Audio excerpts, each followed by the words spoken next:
बंगाल के चुनावी रण में सीएम शिवराज मोइना में ममता बनर्जी पर साधा निशाना, कहा भ्रष्टाचार की दीदी को पलट दो।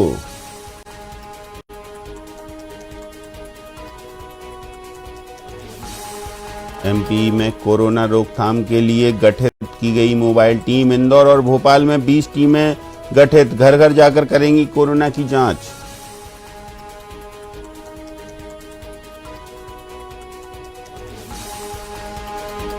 छत्तीसगढ़ में किसानों को सौगात, 21 मार्च को जारी होगी राजीव गांधी किसान न्याय योजना की चौथी किस्त, 18 लाख किसानों को मिलेगा लाभ।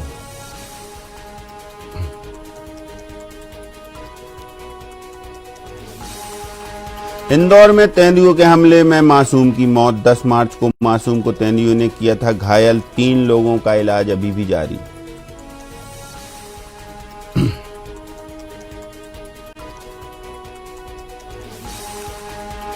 और उज्जैन के महाकाल मंदिर में बिना मास्क प्रवेश पर रोक, भस्म आरती में रोक रहेगी बरकरार, श्रद्धालुओं की संख्या में भी हो सकती है कटौती।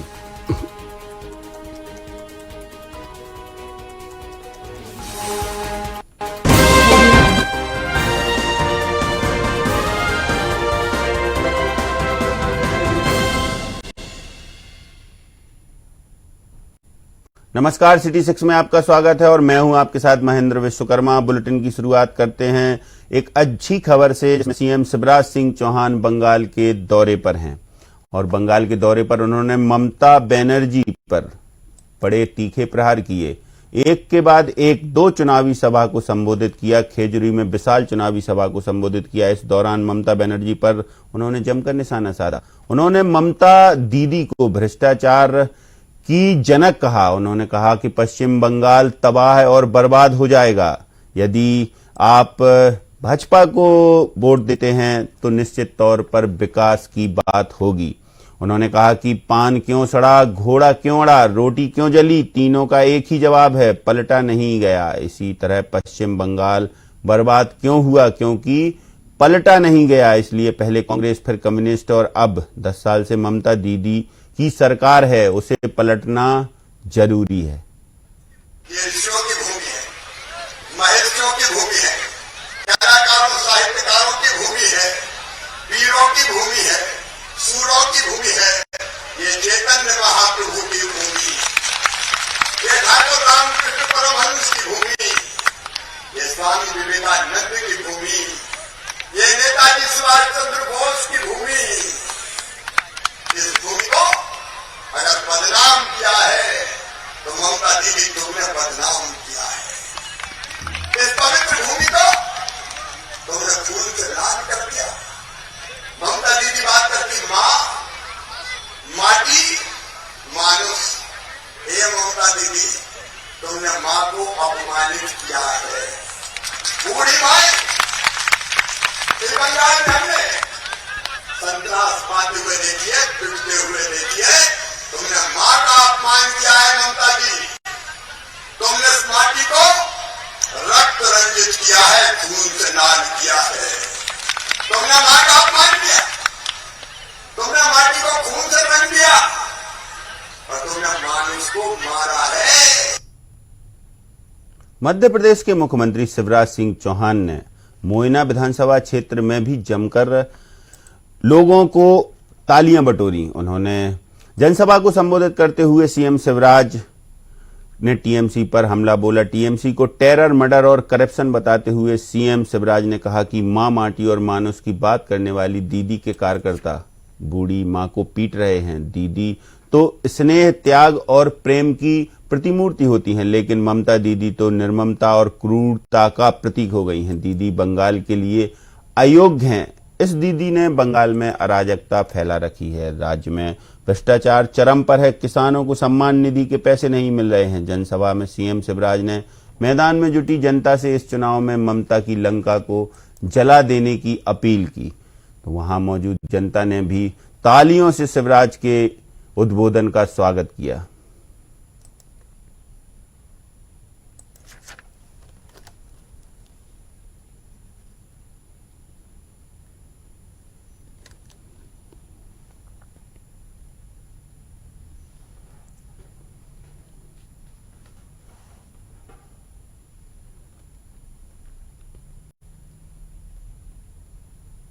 तो बात करते हैं एक बड़ी खबर की जो भोपाल से आ रही है। अब सरकार कोरोना को लेकर सख्त हो गई है। सरकार ने अब बिना मास्क के बाहर पाए जाने पर 500 रुपए जुर्माना लगाने की बात कही है। भोपाल में एक दिन में 272 कोरोना पॉजिटिव मिले हैं। सरकार सख्त कोरोना को लेकर, यानी कि अब मास्क नहीं लगाने पर 500 रुपए का जुर्माना भरना पड़ेगा।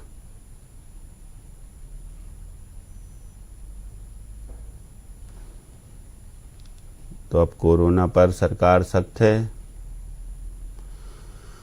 भोपाल में एक दिन में 272 कोरोना पॉजिटिव मिलने से मचा हड़कंप। और इसी खबर पर ज्यादा जानकारी के लिए हमारे साथ संवाददाता कृष्णा द्विवेदी फोन लाइन पर जुड़ गए हैं। कृष्णा, अब बिना मास्क घूमने फिरने वालों पर भी सरकार सख्त है। आप देखें 500 रुपए जुर्माने की बात सरकार कर रही है। बिल्कुल महेंद्र, मास्क नहीं लगाने पर मध्य प्रदेश में अब 500 रुपए का जुर्माना लगेगा। मतलब अब सीधा है कि शिवराज सिंह चौहान की जो सरकार है मध्य प्रदेश में कोरोना को लेकर अब सख्ती फिर से बरत रही है। दरअसल मध्य प्रदेश में कोरोना के जो मरीज थे वो पिछले महीने कुछ कम हुए थे, लेकिन अब इस महीने जो देखा जा रहा है मरीजों की संख्या में लगातार इजाफा हो रहा है, जिसके कारण सरकार फिर सतर्क हो गई है और इस तरीके से लगातार सख्ती बरती जा रही है। पहले रात में 10 बजे से रात 10 बजे से सुबह 6 बजे तक कर्फ्यू लगाने का जो वो हुआ फैसला हुआ, और उसके बाद महाराष्ट्र से जो लोग हैं वो आने वाले उन पे बसों पर जो रोक लगा दी गई। अब केवल महाराष्ट्र लोग जो जा सकेंगे वो अपनी गाड़ी से ही जा सकेंगे या ट्रेन से जा सकेंगे। वहां से बसों का परिवहन पूरी तरीके से बंद कर दिया। इसके बाद अब सरकार ने कोरोना के जो मामले हैं उसको रोकने के लिए लोगों को 500 रुपए का जुर्माना करने का प्रावधान किया है। बिल्कुल कृष्णा, धन्यवाद तमाम जानकारी के लिए। तो आपको बता रहे हैं भोपाल में एक दिन में 272 मरीज मिलने से अब प्रशासन और सरकार दोनों अलर्ट मोड में है और अब इसकी रोकथाम के लिए मास्क लगाना अनिवार्य है। वहीं रात में कर्फ्यू भी लगा दिया गया, लेकिन अब यदि बिना मास्क के कोई भी पाया गया तो सीधे 500 रुपए उसको जुर्माना भरना पड़ेगा।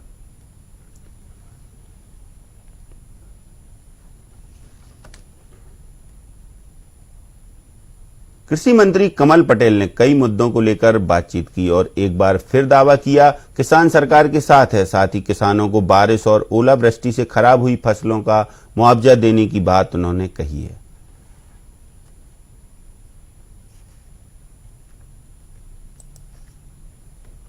देश संकट में था तो किसान ने साथ दिया, आज किसान संकट में है तो देश उनके साथ है, प्रदेश उनके साथ है, प्रदेश और केंद्र की सरकार उनके साथ है और भारतीय जनता पार्टी उनके साथ। तत्काल ओले गिरते से ही मुख्यमंत्री शिवराज सिंह जी, कृषि मंत्री कमल पटेल और राजस्व मंत्री गोविंद सिंह जी सक्रिय हुए और हम मौके पे गए और हमने किसानों की समस्या का हल किया। यही है सरकार, यही है सुशासन कि परिवार में अगर किसी को कष्ट है तो परिवार का मुखिया उसका कष्ट दूर करता है। उसी प्रकार मध्य प्रदेश की सरकार संपूर्ण मध्य प्रदेश के 8 करोड़ जनता के हम प्रतिनिधित्व कर रहे हैं, तो हमने तत्काल जहां भी किसानों को संकट है मौके पे पहुंचे और किया। आज भी जहां बारिश हुई है, जहां नुकसान हुआ वहां जाऊंगा। प्रधानमंत्री नरेंद्र मोदी जी ने कहा है कि किसानों की आय में 2022 तक 2 गुना करूंगा। तो मोदी जी जो कहते हैं वो करके दिखाते हैं और इसलिए उन्होंने प्रधानमंत्री स्वामित्व योजना लेकर आए, गांव के विकास के द्वार खोले, गांव को आजादी दिलाई 73 साल बाद। इसके रिजल्ट इतने अच्छे आने वाले हैं कि अब गांव का किसान सिर्फ खेती नहीं करेगा बल्कि अब वो व्यापार भी कर सकेगा, व्यवसाय भी कर सकेगा, उद्योग भी लगा सकेगा और सब्सिडी का लाभ लेगा। पूर्व मुख्यमंत्री दिग्विजय सिंह कांग्रेस के जल सत्याग्रह में शामिल होने के लिए गोहद पहुंचे। यहां वो जल सत्याग्रह में शामिल हुए और नए बस स्टैंड पर आम सभा को संबोधित भी किया। इस दौरान बीजेपी और मोदी सरकार पर जमकर उन्होंने हमला बोला। साथ ही कहा कि कृषि कानूनों का विरोध जताया और मध्य प्रदेश में महापंचायत बुलाए जाने की बात भी उन्होंने कही। ये केवल भाजपा जो है उसको अहम और अहंकार हो गया है कि हम चाहे काम करें ना करें, भगवान राम के कारण धर्म के नाम पर हम चुनाव फिर जीत जाएंगे और अगर हार भी गए तो पैसा दे के वोट हमें एमएलए खरीद लेंगे। ये उनका अहम और अहंकार जो है ये केवल इसलिए है क्योंकि उनको उनके पैसे का पर गुमान हो गया। ये किसका पैसा है? जनता का पैसा, लूट का पैसा है। कोई उनके खाते का पैसा है, कोई बैंक अकाउंट है। जो पैसा जनता से लूटा वो एमएलए पे काट के खरीद दिया। भाजपा जो है उसको अहम और अहंकार हो गया है। बात करते हैं एक और बड़ी खबर की जो चंदौली से मिल रही है। चंदौली में पत्रकार ही धरने पर बैठ गए। साहबगंज थाना प्रभारी पर दुर्व्यवहार करने का आरोप। थाना प्रभारी पर दबंगाई करने का लगाया आरोप। पत्रकार बैठे धरने पर। चंदौली से खबर आपको बता रहे हैं।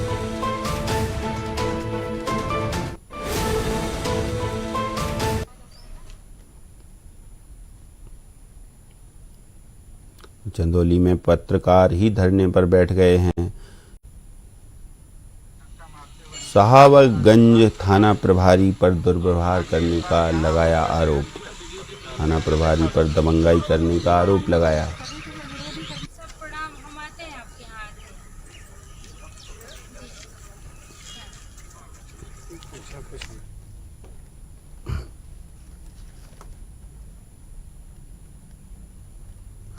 शोभा ओझा के आरोपों पर भाजपा प्रवक्ता नेहा बग्गा ने पलटवार किया है। बग्गा ने कहा कि कमलनाथ की सरकार जब अल्पमत में आ गई थी उस समय उन्होंने अपने कार्यकर्ताओं को आनन फानन में एडजस्ट किया। साथ ही कहा कि शोभा ओझा महिला आयोग की अध्यक्ष बाद में बनेंगी, पहले कोर्ट से मामला तो सुलझ जाए। कमलनाथ जी की सरकार जब अल्पमत में आ गई थी उस समय उन्होंने अपने कार्यकर्ताओं को आनन फानन में जिस तरीके से रेवड़ियां बांटने के चक्कर में आयोगों में स्थापित किया, उसी का परिणाम है कि आज कोर्ट में ये मामला लंबित है। शोभा ओझा जी आयोग की अध्यक्ष आप बाद में बनिएगा जब कोर्ट से मामला जो है वो सुलझ जाए। सबसे बड़ा सवाल ये है कि कमलनाथ जी ने जब आइटम शब्द का प्रयोग किया तो शोभा ओझा क्यों चुप बैठी हुई थी? जब सज्जन सिंह वर्मा ने अभद्र भाषा का इस्तेमाल किया तब शोभा ओझा क्यों चुप थी? जब उनकी ही पार्टी के पूर्व मुख्यमंत्री दिग्विजय सिंह ने टंचमाल कहा था तब शोभा ओझा कहां चली गई थी? और इस प्रकार से एक तमाम लंबी फहरिस्त है। झूठी कहानियां गढ़ के भारतीय जनता पार्टी पर आरोप लगाकर कुछ नहीं होना जाना। सबसे पहले आपके अंदर की जो महिला है उसको आप जगाइए और उसका जवाब दीजिए। छोटे से ब्रेक के बाद जल्द हाजिर होते हैं।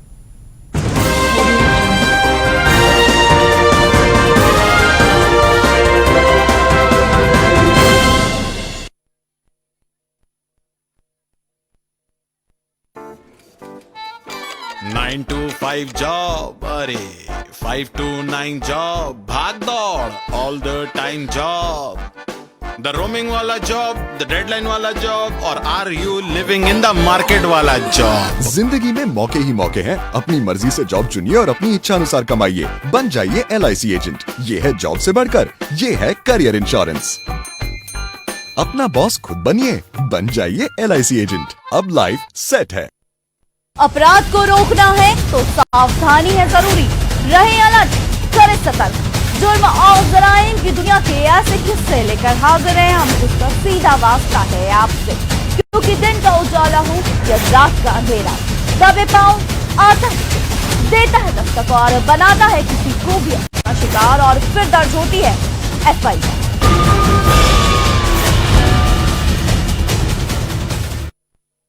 राज्य सरकार का संकल्प कि हमारा हर नगर सुंदर हो, अच्छी सड़कें हो, स्वच्छता हो, पेयजल हो, पीने का पानी, पार्क हो, नागरिक सुविधाएं हो और बुनियादी सुविधाओं से लैस हो। कहते हैं जहां संकल्प होता है वहां सफलता के द्वार खुल ही जाते हैं। अपनी इसी दूरदर्शी विचारधारा से मुख्यमंत्री श्री शिवराज सिंह चौहान ने नगरीय विकास का अडिग संकल्प लिया और परिणाम स्वरूप मध्य प्रदेश के कई शहर आज राष्ट्रीय स्तर पर एक अलग पहचान बनाने में सफल हुए हैं। प्रदेश में सदैव आम आदमी को केंद्र बिंदु में रखकर चहुमुखी विकास का मॉडल विकसित किया गया और पिछले 15 वर्षों में शहरी विकास कार्यों के लिए 1 लाख करोड़ से अधिक की राशि का निवेश किया गया, जिसमें सड़क, पेयजल, स्वच्छता, सीवरेज, आवास आदि मूलभूत आवश्यकताओं की पूर्ति के लिए सुनियोजित रोड मैप बनाकर कार्य किए गए। नगरीय सेवाओं के संबंध में भारत सरकार द्वारा आयोजित सर्वे में भी इंदौर देश का सर्वश्रेष्ठ शहर है और भोपाल तीसरे स्थान पर है। अधोसंरचना विकास में कीर्तिमान स्थापित करते हुए इंदौर और भोपाल में तेजी से मेट्रो रेल का निर्माण किया जा रहा है। नागरिकों की जीवन शैली में वृद्धि करने के उद्देश्य से स्मार्ट सिटीज प्रोजेक्ट्स को भी त्वरित गति से संपादित किया जा रहा है।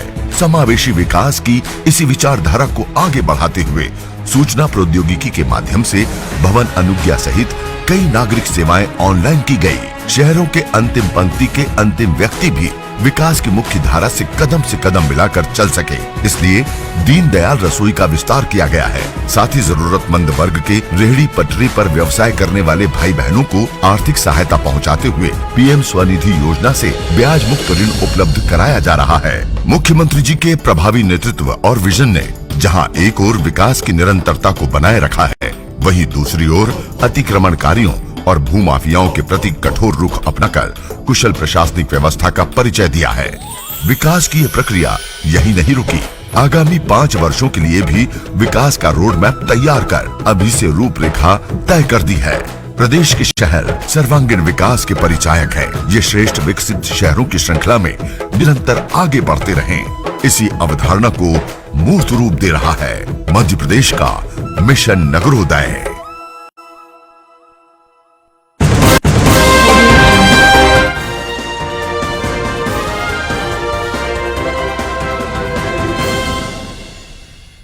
ब्रेक के बाद स्वागत है आपका और बात करते हैं एक और बड़ी खबर की जो लखीमपुर से आ रही है। लखीमपुर में प्रसव के दौरान एक तो महिला ने दम तोड़ दिया। महिला की मौत, निजी अस्पताल में इलाज के दौरान दम तोड़ा प्रसव। एसडीएम ने अस्पताल को किया सील, यानी कि प्रसव के दौरान महिला इलाज कराने अस्पताल में गई और वहां उसके इलाज कराते समय मौत हो गई। एसडीएम ने अस्पताल को सील कर दिया। प्रसव के दौरान महिला की मौत के बाद एसडीएम ने अस्पताल को सील कर दिया। लखीमपुर उत्तर प्रदेश का ये पूरा मामला है।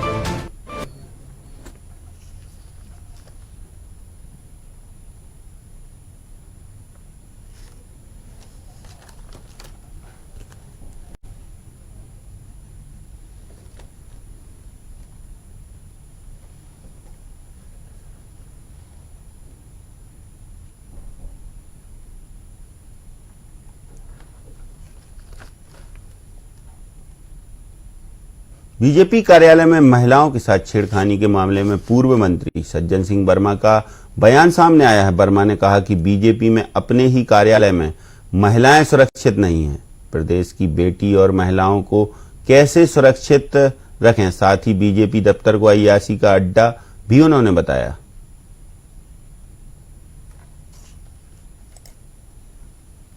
भारतीय जनता पार्टी के प्रदेश कार्यालय भोपाल में दो बच्चियों ने आरोप लगाया कि भारतीय जनता पार्टी के भोपाल कार्यालय में हमारा यौन शोषण हो रहा है। भाजपा के कई वरिष्ठ नेता हमारा यौन शोषण कर रहे हैं। क्या कमल पटेल, विश्वास सारंग, शिवराज चौहान, नरेंद्र मोदी को ये नहीं दिखता कि तुमने तो भारतीय जनता पार्टी के दफ्तरों को अय्याशी का अड्डा बना लिया? तो इस समय तो तुम्हारी मानसिकता को धोने की और स्वच्छ करने की आवश्यकता है। पूरे देश का वातावरण भाजपाइयों ने दूषित कर दिया। सबलगढ़ अनाज मंडी में किसानों और व्यापारियों के बीच में विवाद हो गया। किसानों ने व्यापारियों पर उनकी फसल नहीं खरीदने का आरोप लगाया, जिसके बाद मौके पर पहुंचे पुलिस प्रशासन ने महिला को शांत कराया। कहीं नहीं रह सकती, आप पेपरों में भी पढ़ते हैं, आप मीडिया से उसको संबंध देते हैं, तो कहीं की मंडी का कोई भाव रहता है, कहीं का कोई भाव रहता है। ये भाव तो अलग अलग रहते हैं और व्यापारी और उसके ऊपर ये डिपेंड करता है। तो भाव के लिए किंतु भाव इतना भी नहीं होना चाहिए कि 1000 और 500 कम तर, वो गलत है, उसमें सरासर बेईमानी है। और जैसे गीली में सरसों का और सूखी सरसों का भाव में जो जब ये किसान भाइयों ने बताया है कि 5300 और 4000, तो 5300 और 4000 1300 का अंतर होता है। तो इतना गीला माल नहीं हो सकता कि 1 क्विंटल पर 1300 रुपए का मार्जिन हो। व्यापारी कहते हैं कि पल्लेदार हमारी बात नहीं मान रहे, हम नहीं चाह रहे कि चोरी होए, लेकिन पल्लेदार चोरी करते हैं। और इसी बात को लेकर आज पल्लेदार तौल करने के लिए नहीं आए। मैडम को हमने सूचना की, वहाँ जाम लगाया, किसानों ने हमको भी बुलवाया, हम आए तो मैडम आई। मैडम के और तहसीलदार और किसानों के बीच में तय हुआ है कि एक तो बोली हमारी जो 1 बजे लगती है वो 10 बजे से चालू कराई जाए। दूसरा, जो किसानों के साथ 400 ग्राम एक्स्ट्रा लिया जा रहा है वो कम किया जाए उसमें। एक और खबर की बात कर लेते हैं जो लखीमपुर से मिल रही है। लखीमपुर में एक युवक की गला दबाकर हत्या कर दी गई। चाचा और दामाद पर गला दबाकर हत्या करने का आरोप। घर के बाहर कमरे में सो रहा था युवक, उसी समय उसकी गला दबाकर हत्या कर दी गई। चाचा दामाद पर हत्या का आरोप। लखीमपुर से ये खबर आपको बता रहे हैं, जहां चाचा दामाद पर हत्या का आरोप है। एक युवक की सोते समय गला दबाकर हत्या करने का मामला।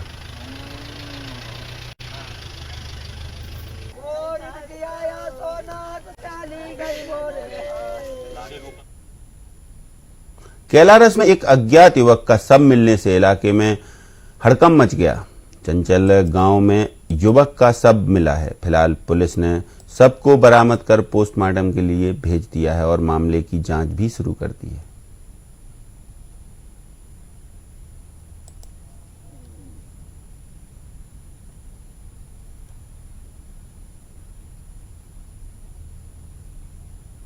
इंदौर में 10 और 11 मार्च को जमकर उत्पाद मचाने वाले तेंदुआ भले ही रेस्क्यू कर जंगल में छोड़ दिया गया हो, लेकिन 11 मार्च को वन विभाग की पकड़ में आने से पहले तेंदुए ने फिर 4 लोगों पर हमला कर उन्हें घायल कर दिया था, जिनमें एक मासूम की मौत हो गई। मासूम ने इलाज के दौरान दम तोड़ दिया।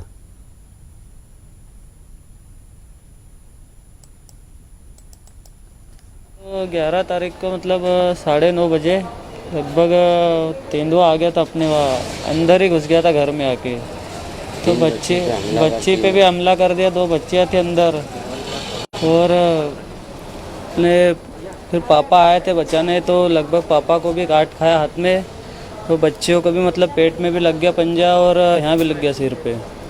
तो उसको मतलब एक बच्ची मेरे 13 साल की बहन है, तो उसको भी मतलब पेट पे भी बहुत ज़्यादा लग गया है, तो उसका भी मतलब ऑपरेशन हुआ है, तो पापा का भी। खबर महोबा से आ रही, जहां एक प्रसव के दौरान फिर एक महिला की मौत हो गई। परिजनों ने अस्पताल प्रबंधन पर लापरवाही का आरोप लगाया। दोषियों पर कार्रवाई की मांग की। प्रसव के दौरान महोबा में भी एक महिला की मौत होने का मामला सामने आया है। परिजनों ने लापरवाही का आरोप प्रबंधन पर लगाया है। दोषियों पर कार्रवाई की मांग की परिजनों ने। जिला चिकित्सालय महोबा का ये पूरा मामला। दोषियों पर कार्रवाई की मांग को लेकर अस्पताल में बैठे परिजन। प्रसव के दौरान एक महिला की मौत का मामला।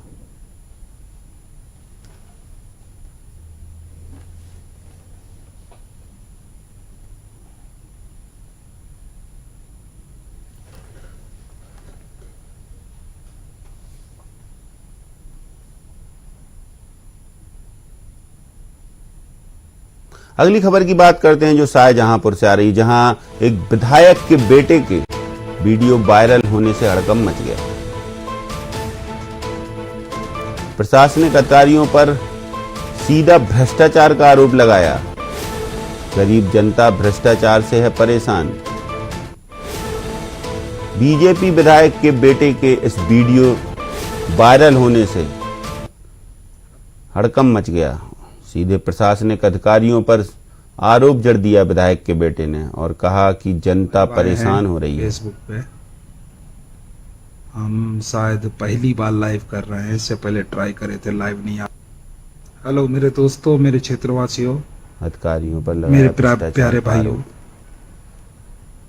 हम लाइव आए हैं फेसबुक पे। हम शायद पहली बार लाइव कर रहे हैं, इससे पहले ट्राई करे थे, लाइव नहीं आ पाए थे। ये बताइए कि आप लोग भारतीय जनता पार्टी से संतुष्ट हैं या नहीं हैं? तो कमेंट करिए, अगर नहीं है तो भी कमेंट करिए, ठीक है? क्यों हम तो बिल्कुल भी संतुष्ट नहीं है इस पार्टी से। क्यों जिस तरीके से ये 4 साल जो हमने देखे हैं, हमारे पिताजी विधायक रहे हैं पुवाया 134 विधानसभा से, और मैंने देखा है कि हमारे कार्यकर्ता जिन्होंने हमको इलेक्शन जिताया, हमारे वोटर जिन्होंने हमें इलेक्शन जिताया, हम 78,000 वोटों से जीते हैं।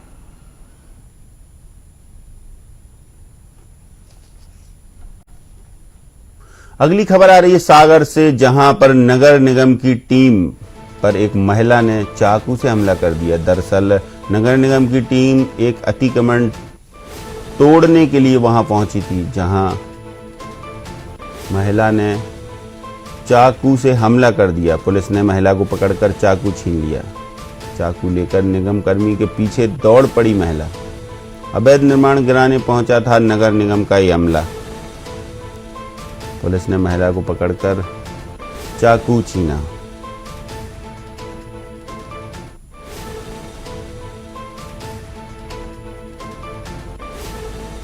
अवैध निर्माण गिराने पहुंचा था अतिक्रमण दल। सागर से ये बड़ी खबर आपको बता रहे हैं, जहां अवैध निर्माण गिराने पहुंचे नगर निगम हमले पर महिला ने हमला कर दिया।